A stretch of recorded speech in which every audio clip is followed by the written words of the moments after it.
Good evening, everyone, and today we will have another talk in our series, The Story Behind, and we have the great honor to talk to Mr. Hiram Green today. And there he is. Hi. Hello. Hi. How are you doing? I'm okay. How are you? Fine, fine, fine. So you are in your new lab, I see. Yeah, it's not so new anymore. It's about 1 year old. Actually, I think it's just, it's a little bit more than, I've been here a little bit more than a year. Okay. It looks impressive if you feel. Time flies very quickly. Yeah, that's true. So, thanks for joining us. No, thank you for having me.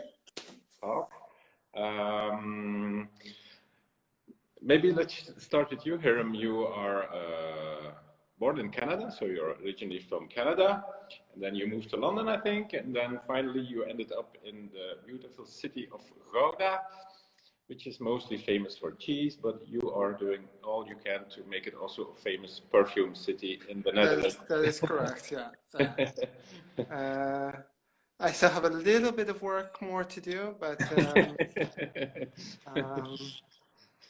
a little bit more work, yeah. A little bit.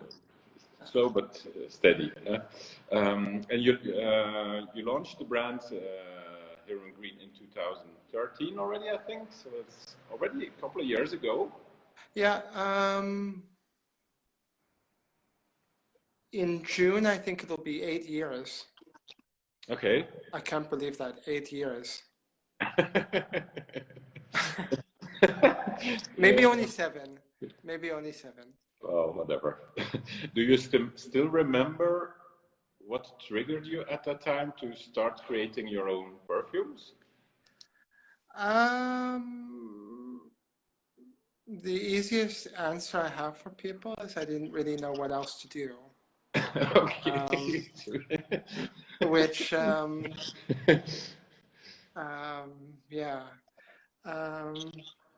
don't know. I could tell you how I ended up here, how I ended up doing what I do. I was born in Toronto, Canada, Toronto, and then after I went to school. I studied fine arts, so drawing and painting, which is all great, but it's not a way to earn a living, or not for many people at least. You have to be very lucky. Maybe you have to be lucky in perfume as well, but I don't know. Anyway, so I did that, and after I finished with my studies, I moved to London because I always wanted to move to London. And in London, I ended up working in a perfume shop. So this is already the year 2000. And 20 years ago, and in 2000, I quickly fell in love with perfume, and the stories behind perfume and the smells, of course, and I just in the beginning it was just a job, but then I fell in love with it, and then I felt that there was no place in London where you could buy interesting perfumes. You only had the department stores at that time, and there wasn't really anything in terms of niche perfume, or what we now call niche perfume. But I set up a shop in 2003 selling niche perfumes, what we now call niche perfumes. So it was much harder to find brands at this time, and that's what I did. The shop lasted for a couple of years. Unfortunately, I had to close it. I think I was just a little bit too ahead of my time. I struggle from that problem often. Always a little bit too ahead of my time.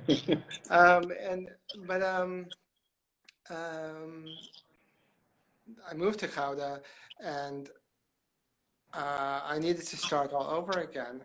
But I've been playing around mixing oils for many years. So it started really because after I closed the shop, I really had a hard time finding a job. in perfumery. No other company wanted to hire me as anything, not in terms of making perfume as a perfumer, but nobody wanted to hire me for things like anything marketing or product development, anything.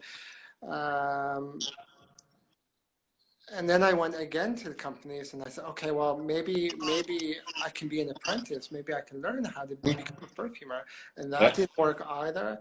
So I didn't really know what to do, and I couldn't get a job. So I started, I had many years of crappy jobs and doing all sorts of things in my spare time, playing with oils and mixing things and figuring out how they worked, until eventually 8 years ago, I built up enough courage and saved up enough money to launch my own perfume, and that was really the beginning. So it's really started from nothing. Wow! So that's how it happened. Because I didn't know. I always worked in perfumery. Of course, I love perfumery. That's how it happened. Yeah. Okay. So, and how do you learn to be a perfumer? So you just play around with oils and then. And actually, I just want to backtrack just a little bit. The shop that I had in London reminds me very much of your shop. Okay. Because it really was, it just reminds me of your shop. Of course, my shop was much smaller. Well, our store is not that big either, so it's not that huge. The place it looks bigger than it is. And I hope he had a better timing than you.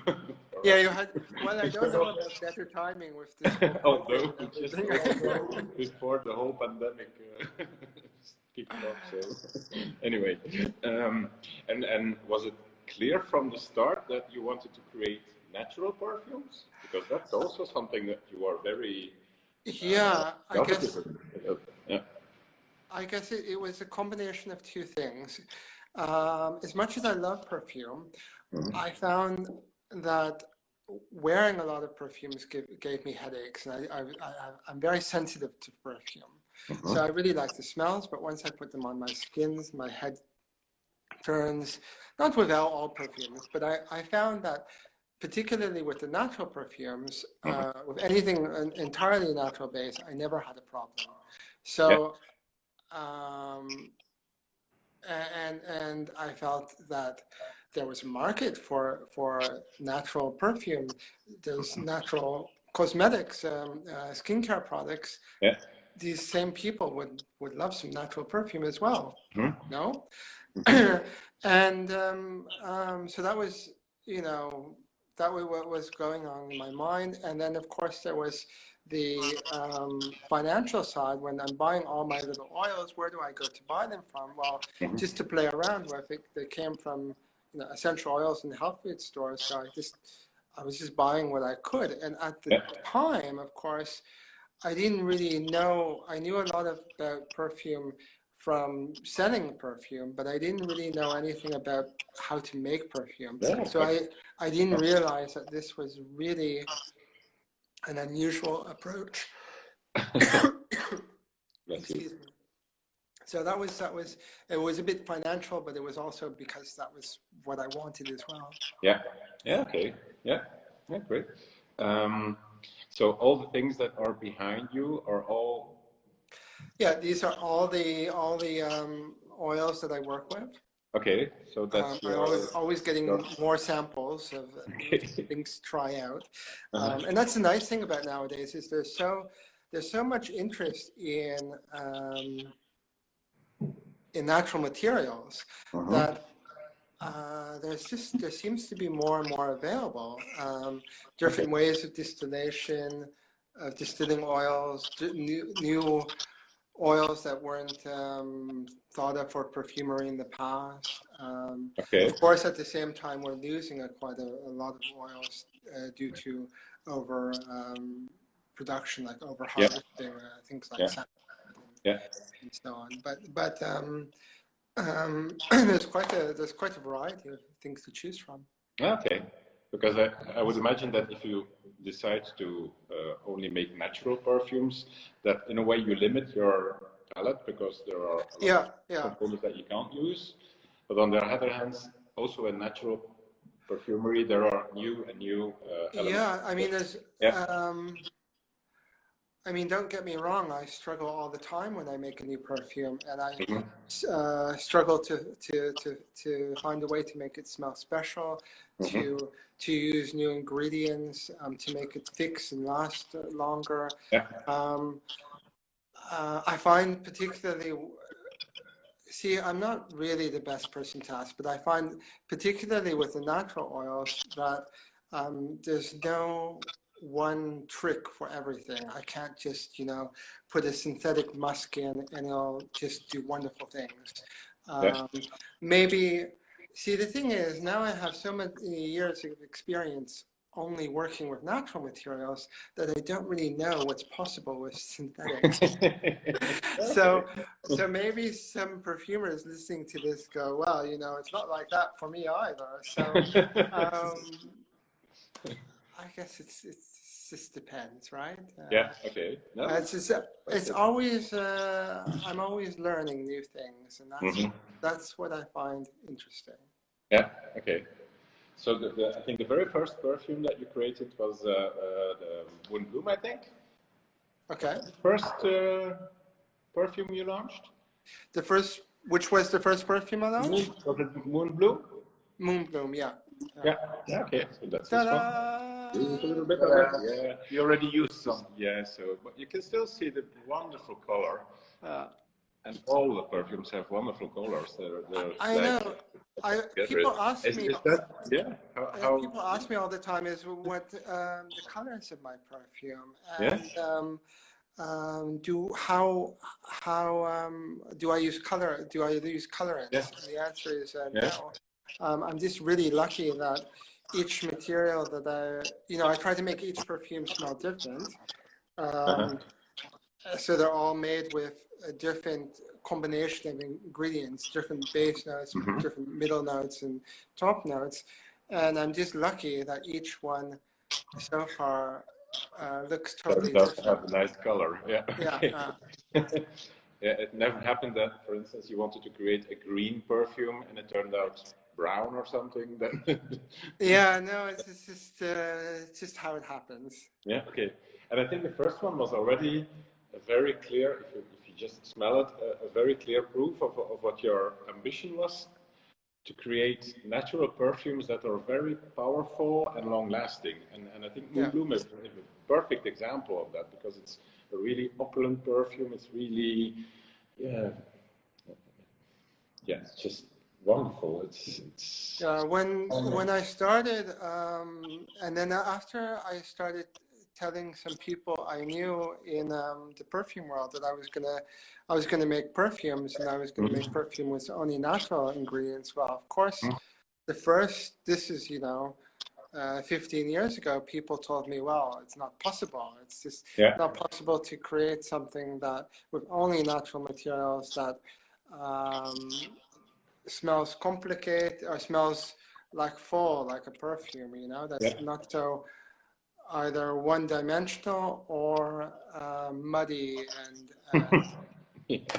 and long-lasting and all this kind of stuff. And I guess part of it is I just wanted to prove people wrong. So I mean, it took a long time to make that perfume, several years, and then I wondered if it was good enough. I still always wonder, is it good enough? But when you're using really nice quality ingredients, and you limit yourself to the number of ingredients you use, you can create some very beautiful things. Yeah.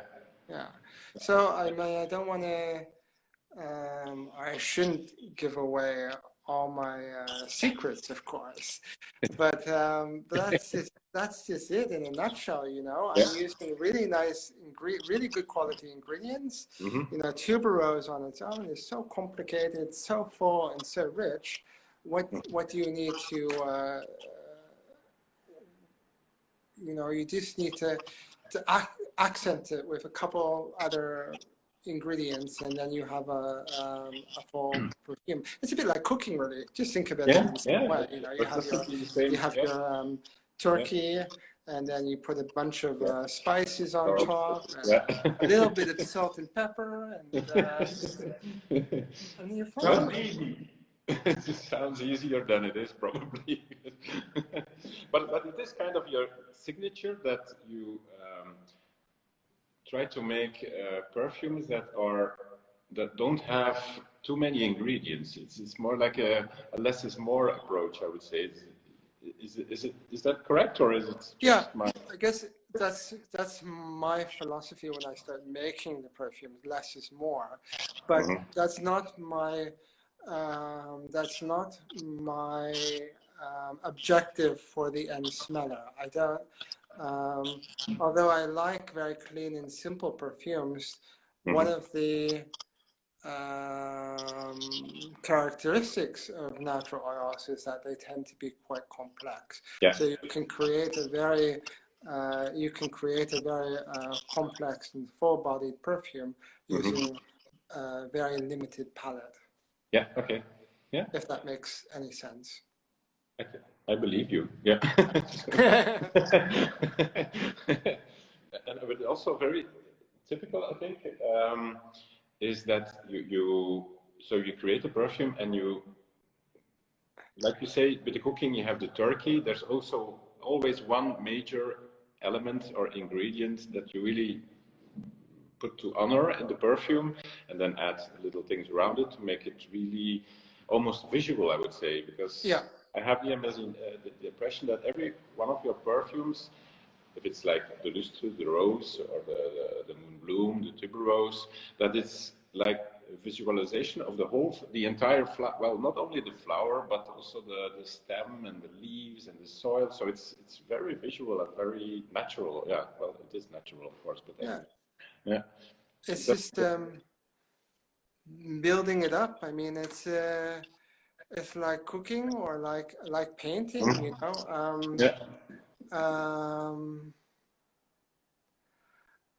If you say like with okay, this is cooking, painting. We'll use painting as an example this time. But everybody knows that. Well, not everybody, but most people know that if you mix yellow and red, you get orange. Yeah. And blue and yellow, you get green. No? Green. Yeah. So anyone can mix these colors, and lots of people, you know, they paint a little bit, and learning how to paint. Learning how to paint something, a building or the human body or something. This is something you can learn to do. But the art, this is for me at least, and maybe this is because I'm not a trained perfumer, but I can mix a smell that smells very good in, you know, a couple days or so. I have this is my perfume. This is my next launch. And it just needs something to make it a bit more special. Yeah. And then I could spend a year, 2 years, 3 years figuring out what that little extra thing is going to, or what is it that is going to make it from a smell to a nice smell to a perfume. Okay. And that I cannot tell you how to do. That people ask me to do perfume courses and lectures and training things, and I can't teach perfume. I barely know how to do it myself. But for you, is making a perfume then a creation of art? Do you look at it as a form of art?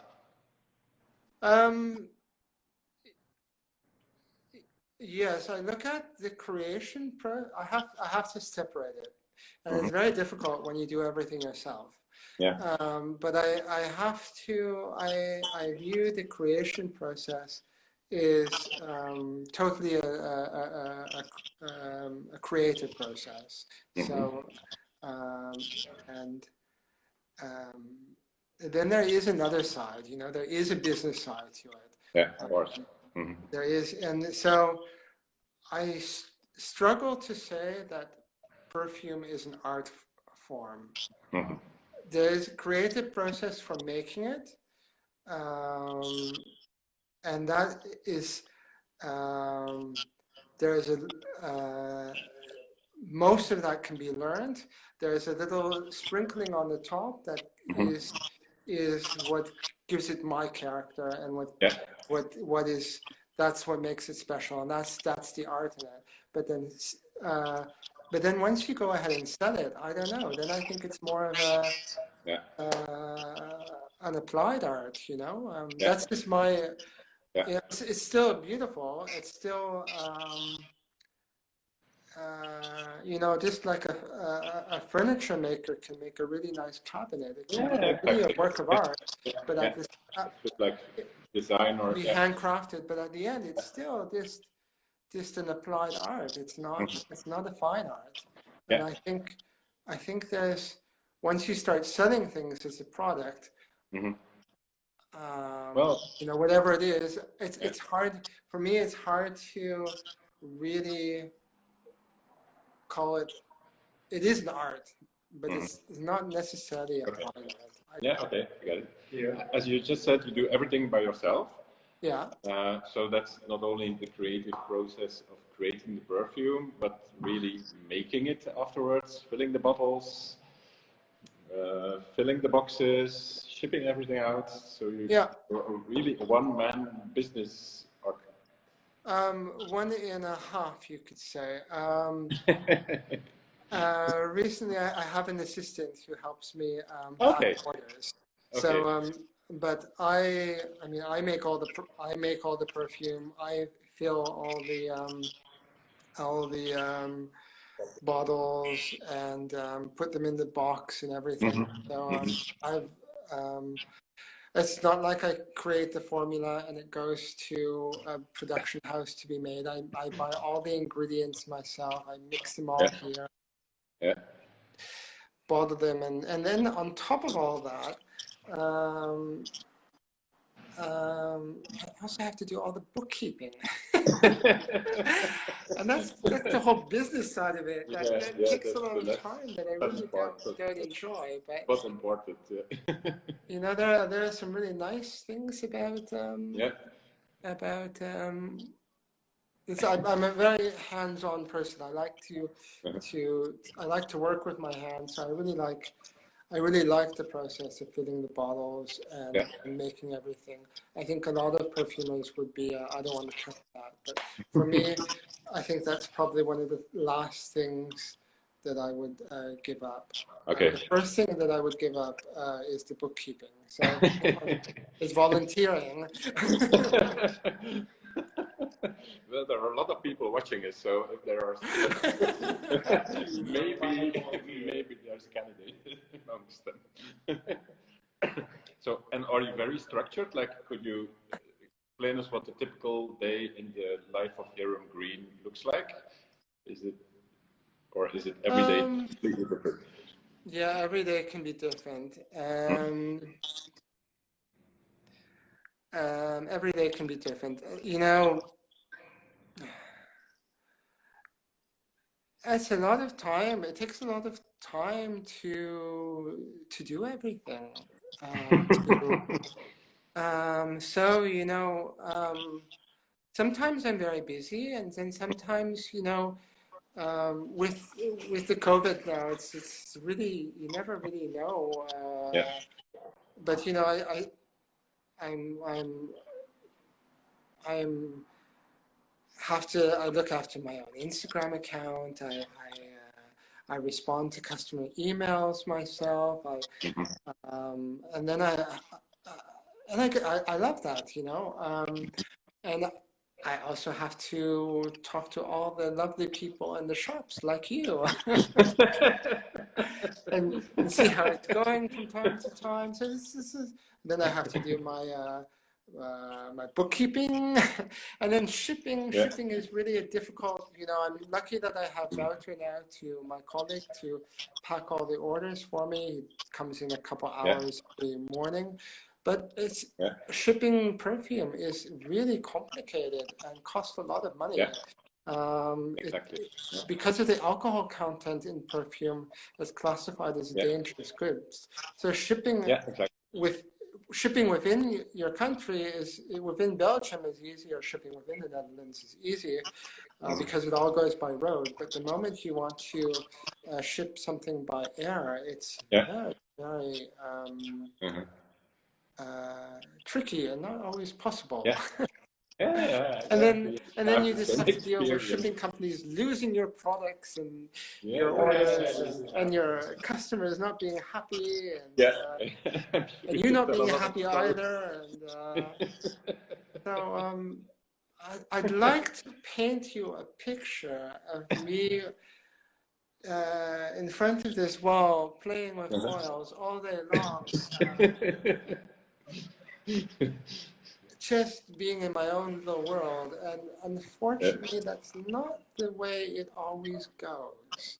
Okay. I like it when it goes that way, but it doesn't go that way, and it's also for a good thing too. Sometimes I think because I'm not very smart.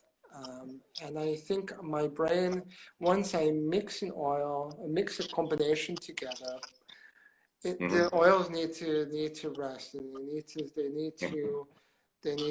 need to put them away, and they need to blend a little bit. But after that, I need to smell it. So I need to smell it.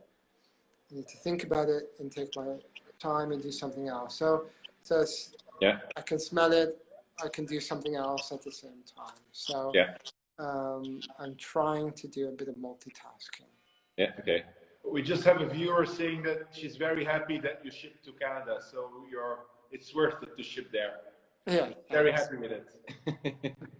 I have big windows in my studio, so I really like to look outside as well. Yeah. Okay. Yeah. Yeah. Perfect. There's one perfume that you launched is the Hide. Yeah. Which you say you don't really know how to make perfume, but still you created one that won the Art and Olfaction Award in 2019. Yeah. So that's quite an accomplishment. Ta-da! Yes. So it has a sentence. Never won an award in my life. This is the first one. Anyway, go on. Sorry. What does it look like? Sorry? What does it look like? The award? The award, yeah. Yeah, it's a pear. It's a pear, yeah. So so it's quite a big recognition. Can you compare the Art and Olfaction Award with like the Michelin stars for restaurants or something? Can I compare it with that or? I suppose so. I actually don't know very much about the Michelin star. Okay. I mean, I know. Is it the Oscar of perfumes, or well, like winning an Oscar, or? I guess so. I mean, the thing is, there aren't many perfume awards out there. There are very few, and and this is the only award that I know of given to more artisan perfumers, people who are like me and do things themselves, or even have a small company and outsource things. But there's an award for more mainstream perfume, what you would buy in department stores. But I can't think of something other than this Art and Award, Art Olfaction Award for for most smaller people like me. So Yeah. so yeah, Okay. it was an honor to win. And do you have to apply for that, or do they? Yeah, you do. Yeah. I Okay. mean,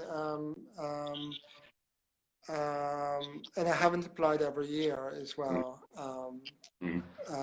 But they get so many entries now. It's become so popular.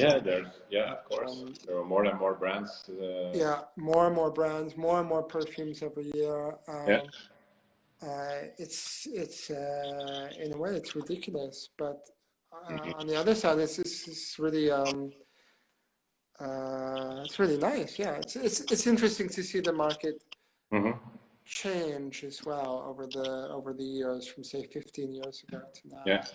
And do you And try now, to follow a bit what other people are doing, or other brands, or? I have to say, you know, when I had my shop in London, that was Mhm. my primary goal, is really to look and see what other look what other brands are doing, what's new, what's going to be the next thing, and um, that was really important to me, and I thought I was really good at that. Okay. And since I launched my own brand and Uh-huh. started making my own perfumes, particularly in the last couple of years, in the last say 3 years, I don't know anything out there anymore. Niche, indie, mainstream, I know very little of what's going on. I just, you know, I have my own perfumes. I have a collection of now 6 perfumes. Mhm. I wear these myself Mhm. when I wear perfume. I hope so. I Yeah. don't really Probably. have the need to wear much else Uh-huh. or to know what anyone else is doing. Okay. So, Yeah. Okay. Yeah. um, yeah. Yeah. Okay. So they're all your children, I would say. Is there I one? guess what it is I just can't, I just don't have the time really as well. You know, Yeah. Yeah. you can only really do so much. Yeah. Sure. Sure. Yeah. Do you have a personal favorite amongst the 6, or does it depend Yeah. on? I mean, Difficult question. That's a difficult, because yeah, they're all your personal creations, so it must be very hard. But I say like, mommy, you shouldn't pick her favorites. yeah, Hey? yeah, You exactly. know, Yeah, how would you like it if your mother said that your brother was her favorite child, eh? Like to your face. but I don't think they can hear you. But anyway, but I mean, I wear some of the fragrance. I wear them for different occasions or different yeah, moods. yeah, it depends on So, the for weather. example, I love Hyde. I really, you know, that was such an indulgent thing to make. Yeah. Um, and I really enjoyed the process of making Hyde. Mm-hmm. But and I didn't think I didn't think anyone would. I thought, oh, maybe I'll sell a couple bottles of it, and then it won an award. So you know, Mm-hmm. but my point is that, you know, I don't wear Hyde every day. Mm. I alternate depending on. I Yeah. couldn't. It's too intense for me to wear every day. Mm-hmm. Yeah, yeah. It's not Yeah. yeah, it's not go to the office every day perfume. No. I find Hyde. I know Hyde is very popular in the winter, Mm-hmm. but for me, it's my favorite in the summer when it's really really hot outside. Yeah. I an excellent fragrance. Okay. I'll have to. I'm To wearing each it their own, today. eh? Yeah. Okay. I'll try that, because I put it on this morning, so just to get in the mood for the interview. So that's good. You have to wait until it's 30 degrees or something like that. Okay. Well, today it was 20, I think. But yeah. Yeah. Um, one of the notes that you indicate in height is like oak moss, Uh-huh. which is not that easy to use in a natural form, I think, or is there not regulation on what you can, how much of it you can use and how you can use it, or is that also not part of the complications that you have when making natural perfumes, all the regulations from IFRA? Well, within Europe, we have to follow the IFRA Yeah. regulations, which stand for International what did they stand for again? International Fragrance. Fragrance Association, I think. Yeah. Yeah. Okay. Yeah. Anyway, there's also the IFRA, and then there's a European thing on top of that. Okay. And that's called COSING, COSING. And yes, there are many things that are regulated, but it's not particularly natural oils. You know, there are a lot of synthetics that are regulated. And everything. Yeah. And there's this is really a good thing, I think. I may not agree with everything all the time, but but at the same time, I'm not a chemist. I haven't done the research. I don't know. I don't know anything about these materials other than how they smell and when I put them in the perfume, what they do. And it's really nice that someone has spent a lot of time and money to say, well, actually, oak moss is great of an ingredient as it is. You know, if you put too much of it, you run the risk of, you know, having a horrible skin condition and rashes that, you know, will permanently scar your skin. And or whatever, something else, I don't know, whatever it is. But it's really good that someone's there to regulate it. With oak moss in particular, there's a lot of talk about it, how you can only use a small amount. You can only use a small amount, but it's quite a powerful ingredient, and you might find that So you don't need that much. Yeah. more than what is allowed is also not something that consumers would like these days. Yeah. Okay. So there's not really a problem. Yeah. I've never really had too much of an issue with conforming to IFRA or the other European standards. Okay. And I think anyone who doesn't do it, particularly anyone in America or wherever, where it's not compulsory to follow this, is really being quite foolish, you know. I mean, forget about, you know, the whole creative process for a moment. I mean, people are buying your perfumes, and there's a health you want to make sure that you're offering a product that is safe for people to use. Yeah, of course. And that's it, really. Yeah. I wouldn't be able to sleep at night if someone called me up and said, I have this horrible rash on my arm. On the boxes, you also write a number. So all your boxes are numbered by hand by you, I think. Yeah. Is that also one of the? Is that for the reason of traceability, or is that? Yeah, I mean that is. We actually have to do that according to the European standards. Every bottle has to have a batch code, and it has to just be traceable. But I make a bit of a feature out of it on my packaging, and I write it by hand. And you know, my batches are so small. I'm such a small company. This is really not a problem. So it's feasible to do. And you know, if someone did have a problem with their perfume, I mean, it would be really handy to have that batch number so that I could then look back. I mean, everything is traceable, not just, you know, when I look at that batch, then I see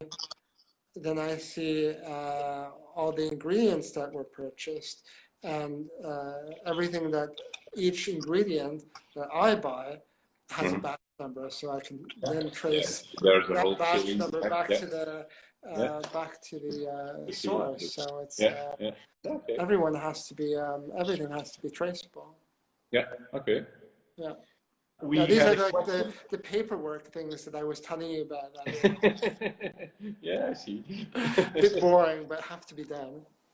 Here we had a question in of a viewer that is asking if you will launch something new for spring. Sorry, that you will launch something new for spring was the question. If you That's the It's question. one of the That's viewers. the question we always get. What's next? What's new? Yeah, you get that question too, but Yeah. everybody always wants something new. I'm delighted, of course. My problem is I can't make things quick enough. There is something in the pipeline. I am working on something. There's something brewing, if you like. But I like not to say what it is until, say, the bottles are back from the printer and the boxes are made and everything, because, you know, it's been my experience that until everything is ready, it's best not to say anything that it's going to be a spring launch or maybe an early summer launch. But there is something coming. Okay, because we have a customer who joined. Sorry? We have a customer who is joining us here, so who is watching, and she said that you already told her a few months ago what you were going to, but I'm not sure if that's true. You told, well,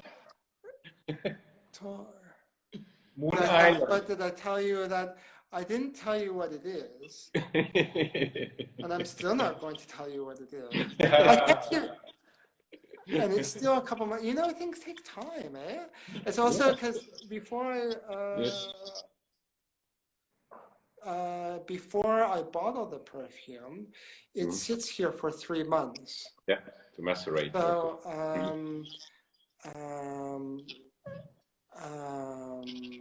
but it takes time to get all the packaging sorted out and to write my little, you know, press release or whatever. That stuff doesn't come very easy to me either.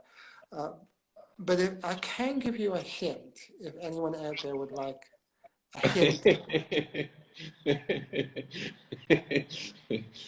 And I can say that the last perfume I launched was Vivacious, yeah. Vivacious. Yes. And this is a very lovely, light and floral perfume centered around violet flower. And I love this perfume. But I always like to do something different. So we can expect that the next perfume is not going to be a flowery perfume. Okay. Yeah. Yeah. Okay. That's already a hint in the direction. Yeah.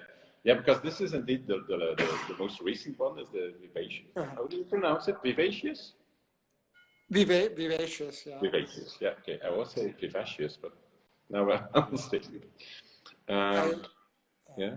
Can you tell something about the Vivacious, apart from it being a violet themed perfume? Well, violet and orris, the ingredient that comes from iris flower. Yeah. The two very prized ingredients in perfumery. And two natural ingredients too. And I wanted to make a perfume that that was light and sort of more joyful. And a lot of the natural materials, or a lot of my perfumes, end up being quite heavy. Maybe not heavy compared to some other perfumes, but they tend to be very full and then like Hyde has a very deep and dark characteristic. Yeah, exactly. And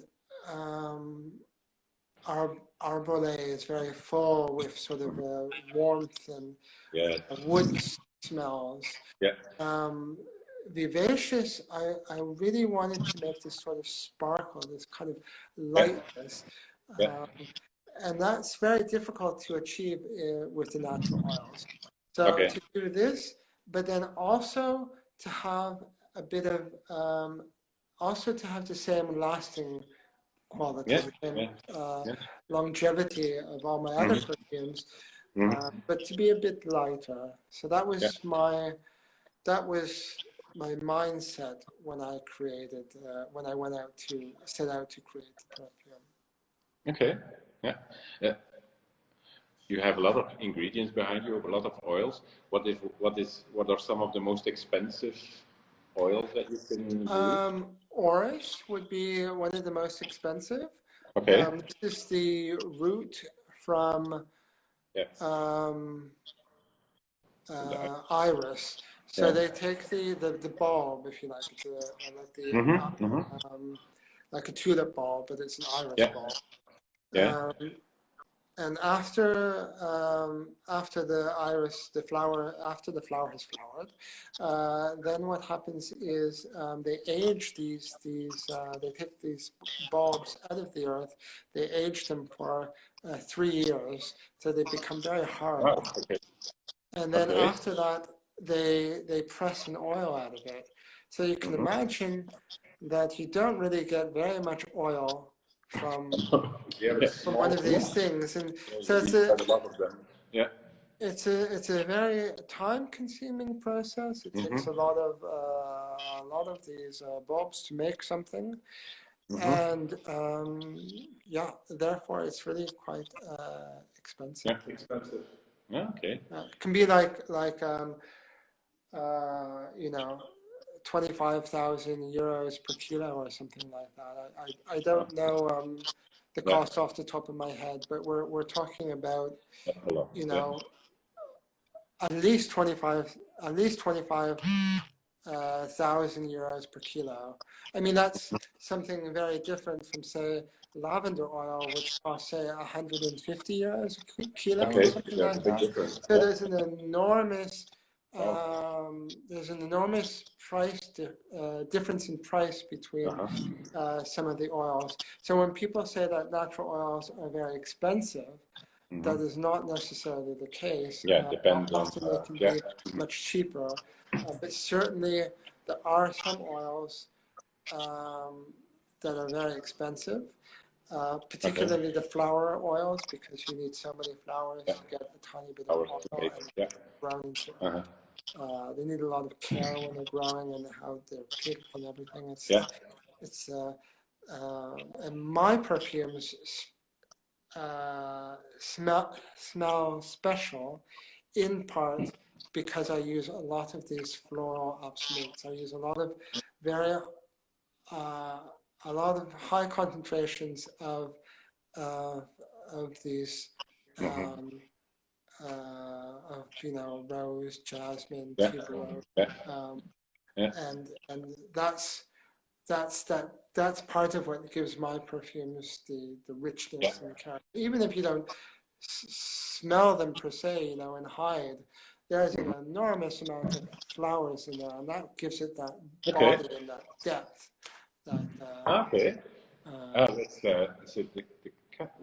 And it makes it cost a lot more money too. I'm looking at the time. We have another question, and sometimes you stop a line. How do you decide to discontinue a line product?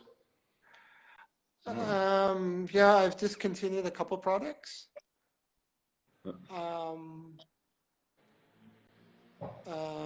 Primarily because they're not so popular, not as popular as I would like. I have some perfumes that nobody have bought them when they were available. And now everyone seems to want them. So my advice is, when something is here, available, and you like it, buy it. Couldn't agree more. Buy it from Smell Stories. Very good.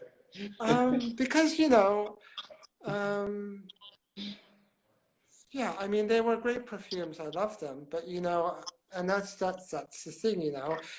There's the art side of it, and then there's I'm also trying to make a living here. So of course. if it doesn't sell, it doesn't work for me Yeah. on that level. But now I have a feeling if I were to relaunch some of these things, that Maybe they that's would a be good massive marketing hit. strategy. Yeah, it wasn't my strategy, but could work. We'll wait and see what develops there. But yeah, I mean that was yeah, that reminds me of my little shop in London, and you know, people say, Yeah. "Oh, I love that shop. You know, I love coming in there and talking with you." And I was really planning on buying something one day. It's such a shame you closed. And so my advice to everyone watching is buy something from smell stores. Thanks, Hiram. You can start working in our marketing team. We don't have a marketing team, but you can. You are hired. And I'll do some bookkeeping for you. And he's very good at bookkeeping. So, Oh, okay. Okay. But It's really nice that people like my perfumes. Yeah. Obviously, I wouldn't be doing it if people didn't enjoy them. Yeah, of course. It's not just for yourself. Yeah. So it means a lot to me that people do love them, that they enjoy wearing them, and that they continue with their favorites, that they're wearing the favorites that they like from me, but also trying new ones, you know. Mm-hmm. Yeah, and broaden their palette or something. Yeah. Okay. Okay. Well, thank you so much. Thank you very much. Have a great evening. Looking forward to the new edition. Goodbye. Bye-bye, everybody. Bonne soirée. Tot ziens. Bye. Bye-bye.